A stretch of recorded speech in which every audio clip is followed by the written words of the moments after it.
आज माणूस कामामुळे थकत नाही, तो थकतो आपल्या विचारांमुळे.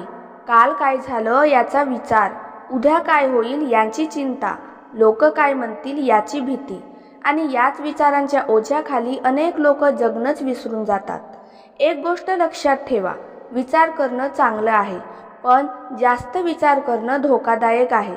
कारण जास्त विचार करणारा माणूस संधीपेक्षा अडचणी जास्त पाहतो, आनंदापेक्षा दुःख जास्त पाहतो आणि वास्तव्यापेक्षा कल्पनांमध्ये जास्त जगतो. बाबा झुंदेव यांच्या मार्गदर्शनातून एक गोष्ट शिकायला मिळते, जे बदलता येत नाही त्याबद्दल चिंता करू नका आणि जे बदलता येतं त्याच्यासाठी प्रयत्न करा. कधीकधी जीवन खूप सोपं असतं, पण आपणच त्याला कठीण बनवतो.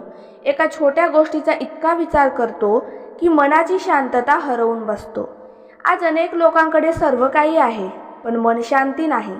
कारण ते वर्तमानात जगत नाही, ते भूतकाळात अडकलेले असतात किंवा भविष्याची चिंता करत असतात.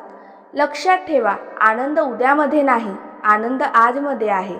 पण जे मिळालं आहे त्याबद्दल कृतज्ञता राहा, जे नाही त्यासाठी मेहनत करा, पण त्याची चिंता करू नका, स्वतःला त्रास देऊ नका. जीवन खूप सुंदर आहे, प्रत्येक दिवस नवीन संधी घेऊन येतो. फक्त मनातील अनावश्यक विचार बाजूला ठेवा, शांत रहा, हसा आणि जीवन जगायला शिका. कारण जास्त विचार करणारा माणूस आनंद गमावतो, पण योग्य विचार करणारा माणूस जीवन जिंकतो.